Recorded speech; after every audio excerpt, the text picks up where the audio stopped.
விக்னேஸ்வரா போற்றி ஓம் நவக்கரன் அருளை போற்றி. மகர ராசி நேர்களுக்கு வணக்கம். மகர ராசி காலப்புருஷ சக்கரத்தின் 10ஆம் இடம், சனி பகவானின் ஆட்சி வீடு. மகரம் நிலராசி, ஒரு சரராசி. மகர ராசி ஒரு அதிர்ஷ்டமான ராசி. அதாவது நிலம் சம்மந்தப்பட்ட சரராசி. சரராசி 4 இருக்குது: மேசம், கடகம், துலாம், மகரம். இதில் மேசம் நெருப்பு ராசி, கடகம் நீர் ராசி, துலாம் காற்று ராசி, மகரம் நிலராசி. நிலம்தான் ரொம்ப முக்கியம். ஏன்னா பூமிங்கிறது நிலம்தான். நம்ம நிலம் இருந்தால் தான் வாழ முடியும். ஜீவராசிகள் மனிதன் வாழ்கிறதுக்கு நிலம்தான் ரொம்ப முக்கியம். ஜீவராசிகள் மற்ற இடத்துலையும் இருக்கும், கடலுக்குள்ளேயும் இருக்கும், மீன் இனங்கள்லாம் இருக்குது, மற்ற இடங்கள்லாம் இருக்குது. ஆனால் மனிதன் வாழ்கிறதுக்கு முக்கியமான இடம் நிலம்தான். அதைத்தான் நம்ம தரைப்பகுதி அப்படி சொல்கிறோம், லேண்டு. ஸோ அந்த சரராசியில் நிலம் சம்மந்தப்பட்ட ராசி மகர ராசி. மனிதன் வாழ்கிறதுக்கு ஏற்ற இடம் மகர மண்டலம், மகர ராசி மண்டலம். அதனால தான் இந்த பிரபஞ்சத்தை பூமியை பார்க்கும்போது மகர ராசியை மையப்படுத்தி தான் பலன்கள் சொல்லுவாங்க. பூமியில் நடக்கிற சில பிரச்சனைகள் எல்லாத்துக்குமே மகர ராசியை தான் எடுத்து பேசுவாங்க. ஓகே, அதெல்லாம் ஒரு பக்கம் இருக்கட்டும். இப்போ மகர ராசியில் சூரியன் இருக்கிறார், தை மாதம் முழுக்க இருப்பார். சூரியன் அஷ்டமாதிபதி தான், இல்லைன்னு சொல்ல முடியாது. இருந்த போதிலும் ராசியில் அவர் குரு பார்வையில் இருக்கிறார், சிவராஜ் யோகத்தில் இருக்கிறார், நல்ல அமைப்பு தான். அதுபோல் ராசிநாதன் சனி பகவான் அடுத்த ஒரு 3 நாளுக்கு சந்திரன் பார்வைக்கு வராரு. சந்திரன் நாளை முதல் சிம்மத்தில் இருப்பார். உங்களுக்கு சந்திராஷ்டமம் தான். உங்களுக்கு 18ஆம் தேதியிலேருந்து சந்திராஷ்டமம். மகர ராசிக்கு சந்திராஷ்டமம் இருக்குது. 17ஆம் தேதி காலையிலே ஆரம்பிச்சிடும், நாளை காலையிலே ஆரம்பிச்சிடும். 17, 18, 19 உத்திராடம், திருவோணம், அவிட்டம் 3க்குமே சந்திராஷ்டமம் இருக்குது. கவனமாக இருங்க. இதுக்கு நான் அப்புறம் பின்னாடி சொல்கிறேன். முதல் சில பலன்களை சொல்லிடுறேன். பலன்கள் சொல்கிறதுக்கு முக்கிய காரணம் ஒரு முக்கியமான யோகம், பிரதி யுதி யோகம்னு ஒரு யோகம் ராசிக்கு உண்டாகுது. பிரதி யுதி யோகம் இது சூரியன் செவ்வாய் சம்மந்தப்பட்ட யோகம். கோச்சாரத்தில் இந்த கிரகங்கள் நல்ல நிலைமையில் வரும்போது சில பலன்களை கொடுக்கும். சூரியன் செவ்வாயும் சமசத்துவமாக பார்த்துக்கிறது. சூரியன் நிலராசி மகரத்தில் இருக்கிறாரு, சரராசியில் இருக்கிறாரு. செவ்வாயும் சரராசி கடகத்தில் இருக்கிறாரு. செவ்வாய் நீசபங்கம் அடைஞ்சிருக்கிறாரு. நீசமாகி அவர் இப்போ சந்திரன் கூட இன்னைக்கு சேர்ந்து இருக்கிறாரு. ஸோ நீசபங்கம் தான் இன்றைக்கி ஒரு நாள் கணக்கு, நீசபங்கம். அதுபோக நீச வக்கரம் எடுத்திருக்கிறாரு, அது உச்சத்துக்கு சமம். குரு சாரம் எடுத்திருக்கிறாரு, குருமங்கல யோகம். ஸோ செவ்வாய் மறைமுகமாக புனிதமாயிட்டார். செவ்வாய் ஒரு பாவகிரகமாக இருந்தாலுமே அவர் இயல்பு நிலை இழந்துட்டு நல்ல நிலைமையில் இருக்கிறார். ஒரு பாவகிரகம் ஒரு சுபத்தொர்வு கிடைக்கும்போது அது நல்ல விதமாக இருக்கும். நல்லவனை மாறுறதா இல்லையோ கெட்ட பழக்கங்களை கம்மி பண்ணி இருக்கும். இப்போ ஒரு கெட்டவன் நல்லவங்களோட சகவாசத்தில் இருக்காருன்னு வச்சுக்கோங்களேன், கொஞ்சம் அவனுடைய கெடுபலங்கள்லாம் குறைஞ்சிருக்கும். ஓரளவு நல்ல நிலைமையில் இருப்பான், இயல்பு நிலையில் இருப்பான். சகவாசம் தான் மனுஷனுக்கு எடுக்குது. அது மாதிரி கிரகங்களுக்குமே பாவகிரகம் சுபகிரகம்னு சொல்கிறோம். அதில் பாவகிரகம் சனி பகவான், ராகு, செவ்வாய். இதில் செவ்வாய் இப்போ அந்த பாவத்தன்மை நீத்து போய் சுபத்தன்மையோடு இருக்கிறாரு. சுபசாரம் எடுத்திருக்கிறாரு. புனர்பூச நட்சத்திரம், குருசாரம். சந்திரன் வீட்டில் இருக்கிறாரு, சந்திரன் கூட தொடர்பில் இருக்கிறாரு. அதுபோக நீச வக்கரம் அடைஞ்சிருக்கிறாரு. சரியா நேர்களே, இது ஒரு நல்ல விதமாக பார்க்கப்படுகிறது. அப்பேற்பட்ட செவ்வாய் உங்கள் ராசியை பார்க்குறாரு, சூரியனை பார்க்குறாரு. சூரியனை பார்க்கும்போது சூரியனும் சும்மா இல்லை, சூரியனும் சொந்த சாரத்தில் தான் உத்திராட நட்சத்திரத்தில் இருக்கிறாரு, குரு பார்வையில் இருக்கிறாரு. இது நல்ல விதமாக தான் பார்க்கப்படுகிறது. ஸோ இப்படிப்பட்ட அமைப்பில் மகர ராசிக்கே அந்த பிரதிநிதி யோகம் பரிபூர்ணம் வேலை செய்யுது. அதுபோக உங்கள் ராசிநாதன் சனி பகவான் நாளைக்கு சந்திரன் பார்வைக்கு வராரு. தனித்த சந்திரன் பார்வை. சந்திரன் ஒளிச்சந்திரனாக தான் இருக்கிறாரு. ஏன்னா 2 நாளைக்கு முன்னாடி தான் பௌர்ணமி. இந்த தை மாதம் 1ஆம் தேதி பௌர்ணமி விட்டு தான் நடந்தது. அதனால் சந்திரன் ஒளிச்சந்திரனாக இருக்கிறார். அவர் துலாம் ராசிக்கு வர வரைக்கும் ஒளிச்சந்திரனாக இருப்பார். சூரியகந்திரத்துக்கு வர வரைக்கும் ஒளித்தன்மையில் தான் இருப்பார். விருச்சிகத்துக்கு வரும்போது தான் அவர் கொஞ்சம் ஒளி பார்வை அற்ற நிலையில் வருவார். இருந்த போதிலும் குரு பார்வைக்கு வருவார். அடுத்து தனுசுக்கு வந்தாலும் அமாவாசை சந்திரனை நோக்கி வருவார். அதுக்கடுத்து உங்கள் ராசிக்கு வந்தாலும் தை அமாவாசை. இந்த தடவை தை அமாவாசை பொதுவாக மகர ராசியில் தான் நடக்கும். ஏன்னா தை மாதம் சூரியன் மகரத்தில் தான் எப்பயுமே இருப்பார். இன்னும் 200 வருஷம் கழித்து பார்த்தாலுமே தை மாதம் சூரியன் மகரத்தில் தான் இருப்பார். அந்த தை அமாவாசை எப்போதும் மகரத்தில் தான் நடக்கும். இந்த தை அமாவாசை குரு பார்வையில் நடக்குது. சூரிய சந்திரர்கள் குரு பார்வையில் தை அமாவாசை நடக்குது. நல்ல விசேஷம்தான், நல்ல சம்பவம் தான். தை அமாவாசை அன்றைக்கி முக்கியமான காரியம்லாம் பண்ணுங்கள். சரியா, சிறப்பாக பார்க்கப்படுகிறது. தை அமாவாசை வருது. நான் நேற்று வீடியோவில் கூட ஒரு ராசிக்கு சொன்னேன் என்றைக்கு வருதுன்னு. இப்போயும் சொல்லிடுறேன், உங்களுக்கு சொல்லிடுறேன். ஜனவரி 28, 29. சரியா, 28 நைட்டில் ஆரம்பித்து 29ஆம் தேதி பகலில் முடியுது. 29ஆம் தேதி தான் விரதம்லாம் இருக்கணும். தீதி கொடுக்குறதெல்லாம் முக்கியமானது. தை அமாவாசை ரொம்ப முக்கியம். இந்த பிதர்களுக்கு தர்ப்பணம் பண்ணுறது, அந்த சிரார்த்தம் பண்ணுறதெல்லாம் இன்றைக்கி முக்கியம். அதை செய்யுங்க. அதை பற்றி நான் ஏற்கனவே வீடியோவில் சொல்லியிருக்கிறேன். இருந்தாலும் ஒன்றை தொட்டு ஒன்று வந்துடுது நமக்கு தகவல்கள். தை அமாவாசை மகர ராசியில் நடக்கிறதுனால மகர ராசியில் தாய் தகப்பனை இழந்தவர்கள், தகப்பனை இழந்தவர்கள், அதாவது 2 பேர் செய்யலாம். தாய் தகப்பனை இழந்தவங்க கண்டிப்பாக செய்யணும். தகப்பன் இல்லாதவங்களும் அமாவாசைக்கு விரதம் இருக்கலாம். சரியா? தாய் இருந்தால் பரவாயில்ல. தகப்பன் இல்லாமல் இருக்கிறவங்க வந்து அமாவாசை தேதி அன்னைக்கு அந்த தர்ப்பணம் சிரார்த்தம் செய்யணும். சிவன் கோயிலுக்கு போங்க. சிவன் கோயிலுக்கு போய்ட்டு வழக்கு போட்டுவாங்க. அதுக்கு மேலே உங்களுக்கு தெரியும் என்னென்ன செய்யணும்னு உங்களுக்கு தெரியும். நான் ஏற்கனவே நிறைய சொல்லியிருக்கிறேன். அதுக்குள்ளே போக வேண்டாம். நம்ம சொல்ல வந்த சப்ஜெக்ட் வேறு. பிரதிநிதி யோகத்தை பற்றி தான் பேச வந்திருக்கிறேன். ஸோ அப்பேற்பட்ட சூரியன் வந்து இப்போ செவ்வாய் பார்வையில் வராரு. பர்ஃபெக்டாக சூரியனும் செவ்வாயும் சந்திச்சுக்கிறாங்க. 180 டிகிரியில் சந்திக்கிறாங்க. 2 பேருமே சுப தொடர்பில் தான் இருக்கிறாங்க. செவ்வாயும் புனர்பூச நட்சத்திரம், சூரியனும் குரு பார்வையில் இருக்கிறாரு. 2 பேருமே குரு தொடர்பில் இருக்கிறாங்க. உங்கள் ராசிநாதன் நல்ல நிலைமையில் தான் இருக்கிறாரு. 27ஆம் தேதி வரைக்கும் சுக்கிரன் கூட சேர்ந்து இருக்கிறாரு. சுக்கிரன் கூட சேர்ந்து சுபத்துவமாக இருக்கிறாரு. 2ஆம் இடத்துல சந்திரன் பார்வையில் இருக்கிறாரு. ஸோ உங்களுக்கு வந்து அடுத்த 3 நாட்கள் சந்திராட்சமாக இருந்தாலுமே நல்லா இருப்பீங்க. அதான் பெரிய விஷயம். சில நேரத்தில் ஜோதிடம் வந்து உல்ட்டாவை மாறிடும். எல்லோரும் சொல்லுவாங்க சந்திராஷ்டிரம் அன்றைக்கி நல்லா இருக்காதுப்பா அப்படிம்பாங்க. ஆனால் இந்த தடவை எப்படின்னா மகர ராசிக்கு வந்து சந்திராஷ்டிரம் வந்து ஓரளவு நல்ல நிலைமையில் இருக்கும். ஏன்னா சந்திரன் 8ஆம் இடத்துல இருந்தாலுமே ராசிநாதனை பார்க்குறாரு. சுக்கிரன் கூட இணைந்த ராசிநாதனை பார்க்குறாரு. அதுபோல் உங்கள் ராசிநாதனும் குரு சாரம் தான் பெற்றிருக்கிறாரு. சுக்கிரனும் குரு சாரம் தான் பெற்றிருக்கிறாரு. ஸோ எல்லாமே குரு வருது இங்கே. குரு குரு குரு குரு வந்து ஒரு சுபத்துவ கிரகம், மகா யோகர். குரு பார்க்க கொடி நன்மை. ஸோ மகர ராசியை சுற்றி குருவுடைய அந்த அதிர்வலை வீசுது. எந்த பக்கம் திரும்பணும் குரு தான். சரியா? குருவோடைய பலம், குரு பலம் வந்து இப்போ பெர்ஃபெக்டாக மகர ராசிக்கு இருக்குது. இதெல்லாம் வந்து வெளிப்படையாக பார்த்தா தெரியாது. உள்ளே போய் பார்த்தா தான் தெரியும். ஜோதிடத்தில் போய் கிரகங்களை பார்த்து அதோடைய அமைப்பு, பாதசாரம், சேர்க்கை இதெல்லாம் பார்த்தோம்னா குரு உள்ளுக்க வந்து கொஞ்சம் சம்மந்தப்பட்டிருப்பார். சரியா நேர்களே? இப்போ சுக்கிரனும் குரு சாரம் தான் வாங்கியிருக்கிறாரு. குருவும் சுக்கிரன் வீட்டில் தான் இருக்கிறாரு. இப்போ வந்து அப்படி ஒரு காம்பினேஷனில் இருக்குது. சரியா? அதனால் வந்து இப்போ குருவுடைய ஆதிக்கம் வந்து மகர ராசிக்கு அதிகமாக இருக்குது. குரு ஆதிக்கம் எப்போ அதிகமாக இருக்கோ அப்போ வந்து 2 விஷயங்கள் நடக்கும். புத்திர விஷயத்தில் நல்லா நடக்கும், பண விஷயத்தில் நல்லா நடக்கும். ஏன்னா குருவுடைய காரகத்துவம். அவர் எந்த ராசியாக இருந்தாலும் காரகத்துவத்தை கொடுத்துருவார். எந்த லக்கணத்தில் பிறந்தாலும் சரி. மனிதனாக பிறக்கவனுக்கு வந்து பணத்தையும் பிள்ளை பாக்கியத்தையும் கொடுக்குறவர் குரு தான். அவருடைய கண் அசைவின்றி இது கிடைக்கவே கிடைக்காது. யாராக இருந்தாலும் சரி, தலை குப்புற நின்று தவம் இருந்தாலும் சரி, ஊசி முனையில் ஒரு வரல நின்று தவம் பண்ணாலும் சரி, யாராக இருந்தாலும் சரி, குருவுடைய அனுக்கிரம் இல்லாமல் ஒரு மனிதன் பணக்காரனாக ஆக முடியாது. அதுபோல் குருவுடைய அனுக்கிரம் இல்லாமல் ஒரு ஆணோ பெண்ணோ தாய் தப்பனோ ஆக முடியாது.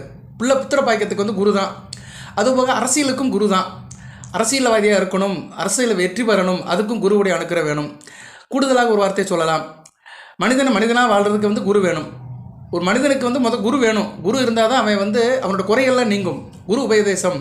அதுக்கு தான் அந்த பாண்டிய பருவத்தில் பள்ளிக்கூடத்துக்கு சேர்க்குறாங்க. குருவாசம், குருகுல வாசம். அந்த காலத்தில் குருகுல வாசம்பாங்க. இப்போ வந்து அது வந்து ஸ்கூல் ஆயிடுச்சு. கான்வென்ட், ஸ்கூலு, மெட்ரிகுலேஷன், அரசு பள்ளி, ஆரம்ப பள்ளி அப்படின்னு போயிடுச்சு. அங்கே போய் எதுக்கு அனுப்புகிறாங்கன்னா அந்த 5லேயே வளையணும்.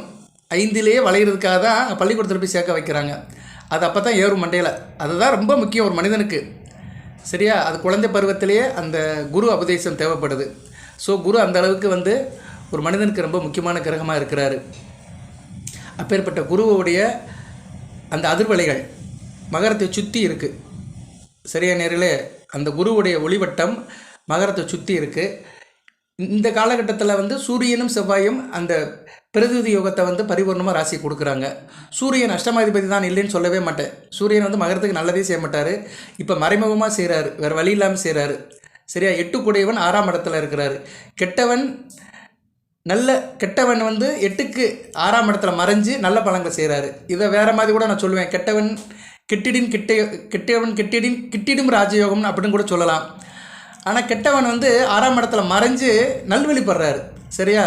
சூரியன் மகரத்தில் இருந்தாலும் குரு பார்வையில் நல்வழிப்படுறாரு, நல்ல நிலைமையில் இருக்கிறாரு. ஸோ எப்படி வேணாலும் எடுத்துக்கலாம். ஒரு கெட்டவன் வந்து கெட்டு போனான்னா அவனால் நமக்கு பிரச்சனை இருக்காது. நமக்கு ஆகாதவன் ஒளிஞ்சிட்டான், காணாமல் போயிட்டான், ஊரை விட்டு ஓடி போயிட்டான், நமக்கு பிரச்சனை இல்லை, ஃப்ரீயாக இருக்கிறோம். நமக்கு ஆகாதவன் திருந்திட்டான், அப்போயும் நம்ம நல்ல நிலைமையில் இருப்போம். இப்போ நமக்கு ஆகாதவன் திருந்திட்டான் அப்படின்னு வச்சுக்கலாம். மகர ராசிக்கு ஆகாத சூரியன் வந்து நல்ல நிலைமையில் இருக்கிறாரு அப்படின்னு எடுத்துக்கலாம். இது எல்லாமே ராசிக்கு தான். சரியா? உங்கள் தனிப்பட்ட லக்கண தசாபுத்திக்கு அல்ல, ராசிக்கு தான். ஆனால் ராசியும் உங்களை சேரும். நடைமுறை வாழ்க்கைக்கு சேரும், வெளிவட்டார வாழ்க்கைக்கு சேரும், பழக்க வழக்கத்துக்கு சேரும், மற்ற தொடர்புக்கு சேரும். இதோடைய பங்களிப்பும் இருக்கும். சரியா? ஒரு மனிதனுக்கு வந்து பல வகையான நிலைப்பாடுகள் இருக்கு. தூங்கும்போது இறைவல் ஒரு நிலைப்பாடு, தூக்கத்திலேயே ஒரு நிலைப்பாடு, விடுந்த பின்னாடி ஒரு நிலைப்பாடு, விடுந்த பின்னாடி செய்கிற கடமைகளுக்கு ஒரு நிலைப்பாடு, கடமையை முடித்து வீட்டுக்கு வெளியே வரும்போது வெளியே ஒரு நிலைப்பாடு, காலையில் 10 மணிக்கு வீட்டை விட்டு வெளியே வந்துட்டோம், இரவு 8 மணிக்கு வீட்டுக்கு போகிறோம். அந்த 10 to 8 ஒரு 10 மணி நேரம் நம்ம செய்கிற செயல்பாட்டுக்கு வந்து ராசி முக்கியமாக இருக்குது. ஒரு மனிதன் வெளிவட்டார போக்குவரத்து, வெளிவட்டார பழக்க வழக்கத்துக்கு தான் ராசி ரொம்ப முக்கியம். வீட்டுக்குள்ளே வந்துட்டானா அவனை தனிப்பட்ட ஜாதகம் வேலை செய்ய ஆரம்பிச்சிடும். லக்கண ரீதியாக, தசாபுத்தி ரீதியாக அந்த உறவுகள்லாம் வேறு மாதிரி வேலை செய்யும். ஏன்னா அந்த வைப்ரேஷன் இருக்கும், ரத்த சம்மந்தப்பட்ட உறவுகளில் ஒரு வைப்ரேஷன் இருக்கும், அதுக்கு வந்து வேறு மாதிரி பலன்கள் கிடைக்கும். ஆனால் வெளி வட்டாரத்தில் வரும்போது கெமிஸ்ட்ரி தான் ஒர்க் அவுட் ஆகும். அந்த கெமிஸ்ட்ரி தான் ராசின்னு சொல்கிறோம். சரியா? நிறைய பேருக்கு இங்கே தான் தடுமாற்றம் இருக்குது. என்னடா இந்த ஆள் சொல்லிட்டு போகிறேன், நமக்கு ஒன்றும் சரியில்லையே, நம்ம பொண்டாட்டி விட்டு பிரிஞ்சு வந்திருக்கிறோம், அவளுக்கு நமக்கு ஒன்றும் ஆக மாட்டேங்கி, வீட்டுக்கு போனால் மூஞ்சி கொடுத்து கூட பேச மாட்டேங்கிறா, இவன் அடித்து விடுறான் இந்த ஆள், மகர ராசிக்கு வாரத்துக்கு 2 வீடியோ போடுறான், பேசுகிறான் மணிக்கணக்கில், இன்னும் நடக்க மாட்டேங்க அப்படின்னீங்கன்னா அது வேறு இது வேறு. நீங்கள் மகர ராசியில் பிறந்திருப்பீங்க, கடக லக்கணத்தில் பிறந்திருப்பீங்க, சந்திர ராசியில் தான் இருப்பார், அமாவாசை சந்திரனாக இருப்பார், அதுபோக வந்து செவ்வாய் பார்வையில் இருப்பார், கெட்டு போயிருப்பார். இப்போ வந்து உங்களுக்கு வந்து ராகு திசை நடக்கும், ராகுக்கும் சந்திரனுக்கும் 12ஆம் இடத்துல இருப்பாங்க, நல்லா இருக்காது.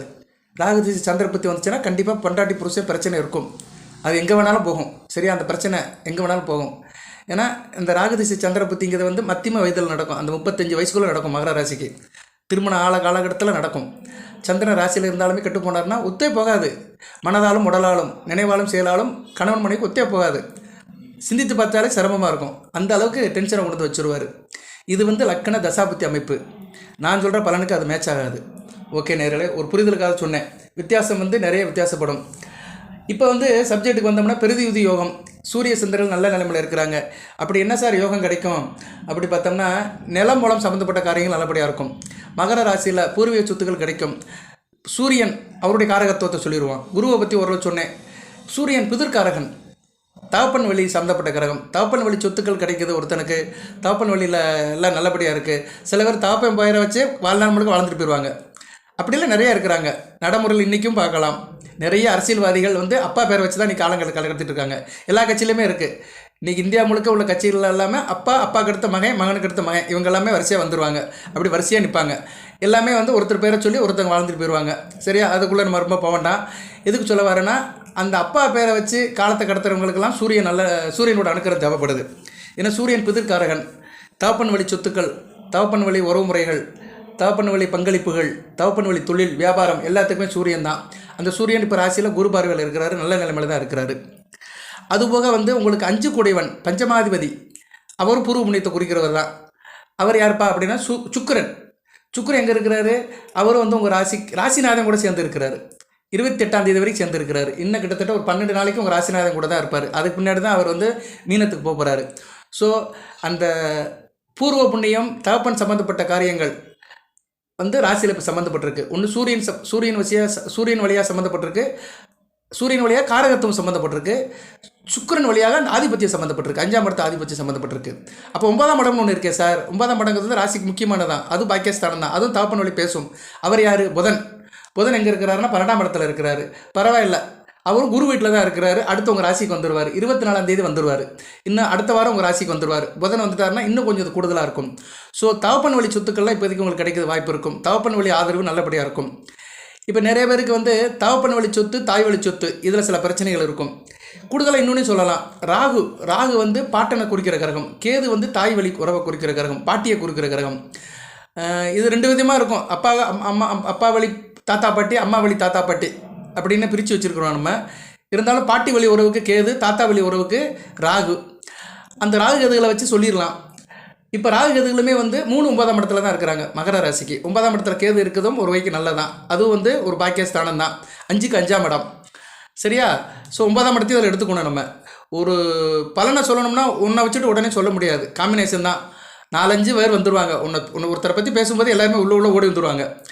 தவிர்க்க முடியாது. சரியா? பிள்ளைகளுக்கு பப்பர் மிட்டாய் கொடுக்குற மாதிரி தான். ஒரு பிள்ளையை கொடுத்துட்டோம்னா எல்லா பிள்ளையும் ஓடி வந்துடும். அது மாதிரி தான் இந்த ஜோதிடர் சொல்கிறதும். ஒரு நல்ல ஜோதிடரால் அப்படி தான் சொல்ல முடியும். ஒன்றை மறைச்சி சொல்லவே முடியாது. அவர் அதை மறைச்சி சொல்கிறாருன்னா அவரால் சமாளிக்க முடியலன்னு அர்த்தம். சரியா? நேரில் சமாளிக்க முடியலன்னு அர்த்தம், சரி செய்ய முடியலன்னு அர்த்தம். 2 தெரிந்தவர் எல்லாத்தையும் கலந்து தான் சொல்லுவார். ஸோ இப்படி பார்த்தோம்னா உங்களுக்கு வந்து ராகுகதுகளும் இப்போ சப்ஜெக்டில் தான் இருக்கிறாங்க. மகர ராசிக்கு 9ஆம் இடம் சம்மந்தப்பட்டிருக்கிறாங்க. ஓகே, இது அப்படியே வச்சுக்கிடுவோம். இது சொல்ல வேண்டிய விஷயம் என்னென்னா, இந்த பூர்வீக சொத்துக்கள்லாம் இப்போ மகர ராசி கிடைக்கிறது வாய்ப்பு இருக்குது. பூர்வீக சொத்துக்கள் வர வேண்டியது வராமல் நின்று போனது, வம்பு வழக்கில் இருக்கிறது, கோர்ட்டு கேஸில் இருக்கிறது, பஞ்சாயத்தில் இருக்கிறது எல்லாமே ஓரளவு பைசலாகி இந்த தை மாதம் வந்துடும். சில பேருக்கு வந்து அதில் ஒரு சிந்தனை இருக்குது, எனக்கு வரமாட்டேங்குது சார், நான் நல்லா கரெக்டாக தான் செஞ்சிட்ருக்கிறேன், ஆளுகள் வச்சு பேசுகிறேன், கோர்ட்டில் கேஸ் போட்டிருக்கிறேன், சிவில் கேஸ் வருஷம் முழுக்க நடந்துகிட்ருக்குது, வயதாக்கு அலையிறேன், வக்கீலை பார்க்குறேன், ஒன்றும் நடக்க மாட்டேங்குது சார் அப்படின்னு சொல்கிறவங்க சில பரிகாரத்தை செய்யுங்க, வழிபாடு பண்ணுங்கள். இந்த வீடியோ வாயிலாக இதை ஒரு செய்தியாக சொல்கிறேன், நான் பலன்களையும் சொல்கிறேன் உங்களுக்கு. நான் சரியா நேரில் என்ன பரிகாரம் சார் அப்படின்னா, பரிகாரம் சொல்ல மாட்டேது, வழிபாடு தான். அம்மன் வழிபாடு, மாரியம்மன் வழிபாடு. மாரியம்மனுக்கு வந்து செந்தாமரை பூ, செம்பருத்தி பூவை கட்டி போடுங்க. இது முக்கியமானதுங்க. வீட்டு பிரச்சனை, நில பிரச்சனை, மனப்பிரச்சனை, தோட்ட பிரச்சனை, விவசாய பிரச்சனை, நிலம் சம்மந்தப்பட்ட பிரச்சனை இருக்க எல்லாருமே சரியா, மகர ராசியில் அது எந்த இதாக இருந்தாலும் சரி. சில பேருக்கு வாடகை வீடு ஒத்து வராது, சில பேருக்கு குத்தகைக்கு எடுத்தாலும் ஒத்து வராது. இந்த மாதிரி பிரச்சனைகள் இருக்கிறவங்க இந்த வழிபாடு மட்டும் கொஞ்சம் ஸ்பெஷலாக செய்யுங்க. செம்பருத்தி பூக்களை ஒரு எண்ணம் ஒரு 11 பூ எடுத்துக்கோங்க, ஒத்தப்படையில் எடுத்துக்கோங்க. 11 பூ எடுத்து மாலையாக தோடுங்க, மஞ்சள் கலர் நூலில் மாலையாக தோடுங்க. அதை அம்மனுக்கு போடுங்க, மாரியம்மனுக்கு போடுங்க. கோயில் இல்லை சார் அப்படின்னா வீட்டில் அம்மன் ஃபோட்டாக்கு போடுங்க. கருமாரியம்மன் போட்டாக்கு, சந்தன மாரியம்மன் போட்டா, மாரியம்மன் போட்டா இருக்கும். அம்மன் படத்துக்கு போடலாம். நீங்கள் செவ்வாய்க்கிழமை அல்லது வெள்ளிக்கிழமை இரவு 8 to 9 போட்டு நமஸ்காரம் பண்ணுங்கள். இல்லைனா முருகப்பெருமான் படம், திருச்செந்தூர் முருகப்பெருமான் படத்துக்கு செவ்வரளி பூக்களால் பூஜை பண்ணுங்கள். ஒரு 10 பூக்கள் எடுத்து அவர் பாதத்தில் போட்டு ஓம் சரவண பவனை 108 தடவை சொல்லுங்கள். இல்லைனா அவருடைய நாமத்தை சொல்லுங்கள். வந்தவனியும் வருகின்ற வல்வனியும் கந்தன் என்று சொல்ல கலைஞடமே, செந்தில் நகர் சேவகா என்று திருநீர் அடிவருக்கு மேவராத வினை, அதை கண்டிப்பாக சொல்லுங்கள். இது செவ்வாய்க்கிழமை இரவு 8 to 9 பண்ணுங்கள். 2 சொல்லிட்டேன். அடுத்து 3வது வந்து வராயம்மன். வராயம்மன் வந்து கோயிலில் இருக்கும், சப்த கன்னியர் கோயிலில் கண்டிப்பாக வராயம்மன் இருக்கும். அந்த அம்மனுக்கு வந்து அகல் விளக்கில் கடுகு எண்ணெய் ஊற்றி தீபம் ஏற்றுங்க. அந்த தீப நூல் வந்து ஒன்று நூலை போட வேண்டாம், துணியவே திரிச்சு போட்டுங்க, திரி மாதிரி ப்ளூ கலர் அல்லது கருப்பு கலர். இதை வந்து சனிக்கிழமை இரவு 8 to 9 போடுங்க. ஸோ 4 கிழமை சொல்லியிருக்கிறேன். அம்மன் வழிபாடு செவ்வாய் வெள்ளி, முருக வழிபாடு செவ்வாய்க்கிழமை, வராயம்மன் வழிபாடு சனிக்கிழமை. இது 3ஐயும் செய்யுங்க. 3ஐயும் செய்ய முடியல சார் அப்படின்னா ஏதோ ஒன்று செய்யுங்க, தொடர்ந்து செய்யுங்க. சரியா, ஒரு 11 வாரம் செய்யுங்க. கண்டிப்பாக வந்து உங்களுக்கு வந்து அந்த பூர்வீக சொத்து விஷயத்தில் கண்டிப்பாக ஒரு தீர்வு வரும். சரியா நேர்களே, இதுதான் வழிபாடு. இந்த வழிபாடு சுருக்கமாக செய்யலாம். சரியா, செலவே ஆகாது. நம்ம தான் மெனக்கிடணும், நம்ம மனசு வச்சு செய்யணும். நமக்கு ஆசைப்படுறோம், எனக்கு எங்கள் தாத்தா சொத்து வேணும், பிரச்சனை இருக்குது, பேசி தீர்க்குறோம். நீங்கள் பேசுகிறது, வைக்கல பார்க்குறது, பணம் கொடுக்குறது, அந்த போக்குவரத்துலாம் ஒரு பக்கம் இருக்கட்டும், அதெல்லாம் செய்யுங்க. அதெல்லாம் செய்கிற யோசனை பண்ணாதீங்க. அது ஒரு பக்கம் செஞ்சாலுமே இந்த வழிபாடு செய்யுங்க. 3 வழிபாடு, மாரியம்மன் வழிபாடு, முருகப்பெருமான் வழிபாடு, வராகியம்மன் வழிபாடு. இந்த 3 வழிபாடில் 3ஐயும் செஞ்சால் ரொம்ப நல்லது. இல்லைன்னா ஒன்றை செய்யுங்க, தொடர்ந்து ஒரு 11 வாரம் செய்யுங்க. இல்லைன்னா 11 தடவை செய்யுங்க. சரியா, வாரத்துக்கு 2 நாள் செஞ்சீங்கன்னா ஒரு 4 வாரம் செஞ்சால் கூட போதும். 4-5 வாரம் செஞ்சாலே உங்களுக்கு அந்த 11 தடவை வந்துடும். அந்த அளவு செஞ்சு பாருங்கள். சரியா, கூடுதலாக செய்யணும். எப்போயுமே ஒரு விஷயத்தை வந்து என்ன சொல்லுவாங்க, அதை கன்சிக்யூட்டிவாக செஞ்சுக்கிட்டே இருக்கணும். அடுத்தடுத்து தொடர்ந்து செய்யணும். நல்ல காரியங்கள் தொடர்ந்து செய்யும்போது பாசிட்டிவ் வைப்ரேஷன் கிரியேட் ஆகும். அதுதான் நம்மளை காக்கும். கடவுள் வந்து நேரடியாக யாருக்கும் வரவே மாட்டார், நல்லவங்களை அறிமுகப்படுத்துவார், நல்ல காரியங்களை செய்ய வைப்பார். எப்போ நீங்கள் நல்ல காரியங்களை செய்ய ஆரம்பிக்கிறீங்களோ அப்போயே நல்லது உங்களை தேடி வந்துடும். நல்ல காரியங்களை செய்யணும்னா நல்ல விஷயத்தை முதல் கேட்கணும், நல்லவங்களை முதல் பார்க்கணும். சரியா, இதெல்லாம் வந்து அமையணும். அமைஞ்சால் தான் அது நமக்கு வந்து என்ன சொல்லுவாங்க, சாத்தியமாகும். சரியா, ஓகே, எல்லாமே நமக்கு சாத்தியப்படுறதுக்கு சந்தர்ப்பம் வரணும். Okay, right sir. இது வந்து இந்த சொத்து பத்துக்கு சொல்லியிருக்கிறேன். இந்த யோகத்தால் என்ன சார் பலன்கள் அப்படின்னு பண்ணோம்னா, இந்த யோகம் வந்து நல்ல யோகம்தான். 8ஆம் அதிபதி வந்து ஒரு நல்ல இடம்ல இருக்கிறனால அரசு வேலையில் இருக்கிறவங்களுக்கு நல்லாயிருக்கும், வெளிநாட்டு தொடர்பில் இருக்கிறவங்க நல்லாயிருக்கும், வெளிமாநில தொடர்புகளும் நல்ல விதமாக பார்க்கப்படுகிறது. செவ்வாய் வந்து 4-11 கூடையவன், சுகஸ்தானாபதி, லாபஸ்தானாபதி. தாயாரோட அன்பு நல்லாயிருக்கும், தாய்வீடு உறவு நல்லாயிருக்கும், வண்டி வாகன யோகம் இருக்கும், நிலப்பலம் வச்சிருக்கவங்க நல்ல காலகட்டமாக பார்க்கப்படுகிறது. மூத்த சகோதர வழியில் நல்ல ஒரு ஏற்றம் இருக்கும், சகோதரோட உறவு நல்லபடியாக பார்க்கப்படும் அடுத்த 2 நாட்களில். சரியா நேர்களே, செவ்வாய் 21ஆம் தேதி வரைக்கும் ராசிக்கு 7ஆம் இடத்துல இருப்பார். அங்கிட்ட வந்து 6ஆம் இடத்துக்கு போயிடுவார். 6ஆம் இடத்துக்கு போகிறது நல்லதான். புனர்பூச நட்சத்திரத்துக்கு போயிடுவார். புனர்பூச நட்சத்திரம் 3ஆம் இடத்துக்கு போயிட்டாரும் சூப்பராக இருக்கும். சரியா, அருமையாக இருக்கும், வர்க்கோத்தம் ஆவார். அருமையாக இருக்குங்க, சொல்ல சிறப்பாக இருக்குது. புனர்பூச நட்சத்திரம் 3ஆம் இடத்துக்கு போயிட்டாருன்னா வர்க்கோத்தம் ஆகிட்டார். வர்க்கோத்தம் ஆக மாட்டார், சுப ஒர்க் எடுப்பார். சரியா, சுப ஒர்க் எடுப்பார். நல்ல அமைப்பு தான்.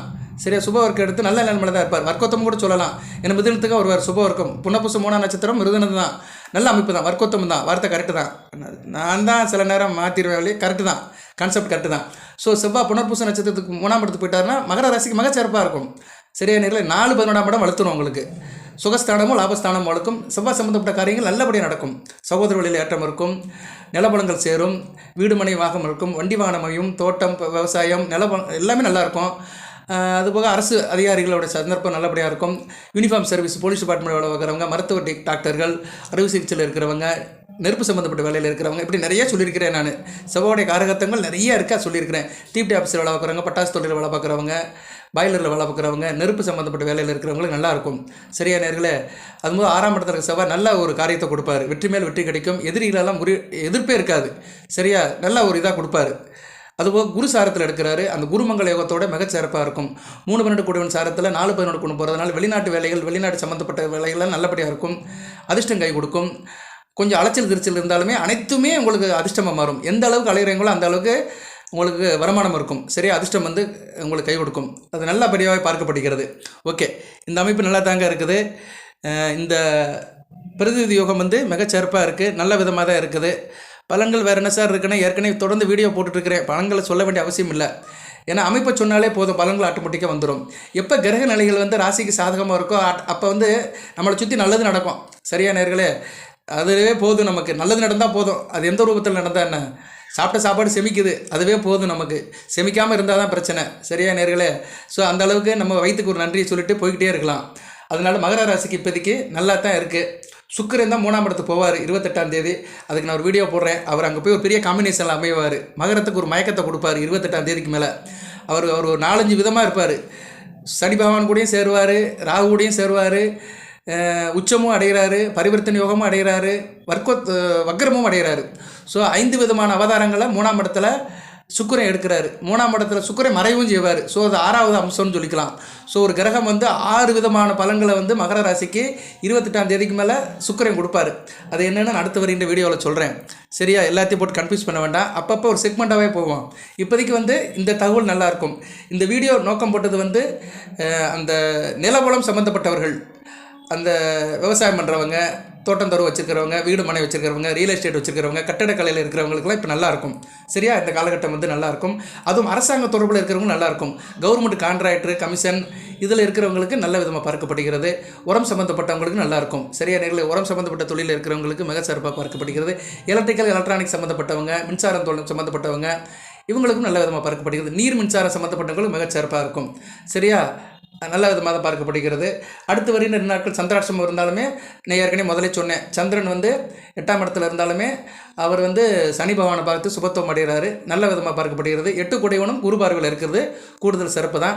இருந்த போதிலும் சந்திரன் வளர்புறை சந்திரனாக, ஒளிச்சந்திரனாக இருந்தாலுமே அவர் அஷ்டம ஸ்தானத்தில் 8ஆம் இடத்துல வர்றதுனால கொஞ்சம் கவனமாக இருங்க. சரியா, வழக்கம் போல் உள்ள வேலையை செய்யுங்க.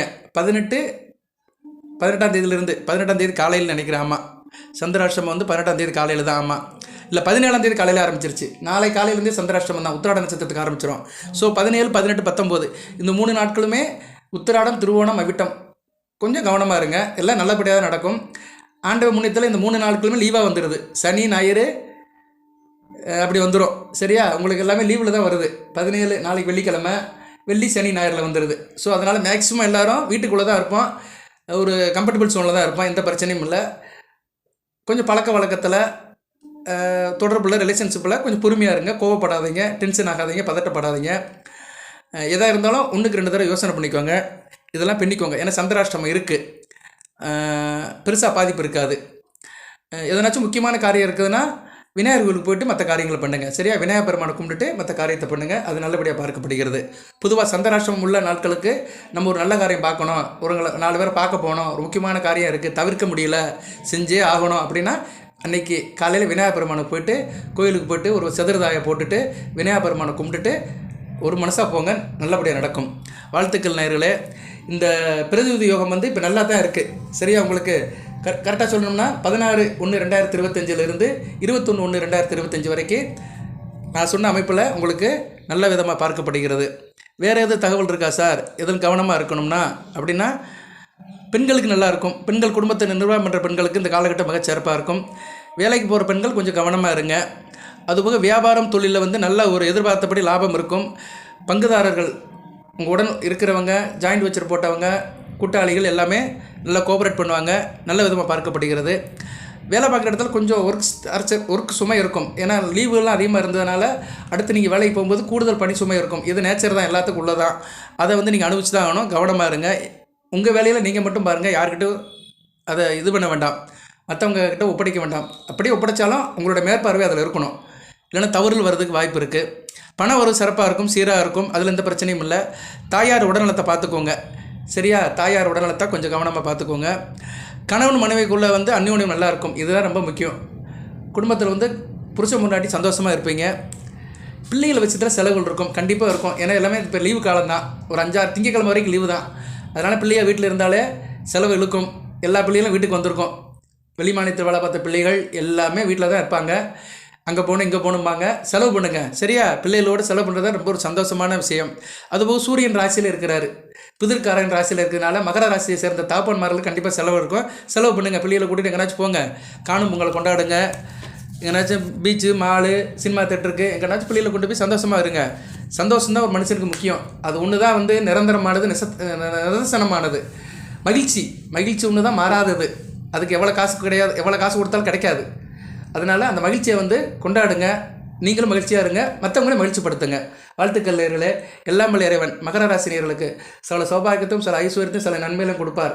அனைத்து வளங்கள் நலங்களை பெற்று தேக ஆரோக்கியத்துடன் தீர்க்காலுடன் நீடோடி வாழ்க, நிறைந்த வளம் பெறுக. நன்றி நேயர்களே.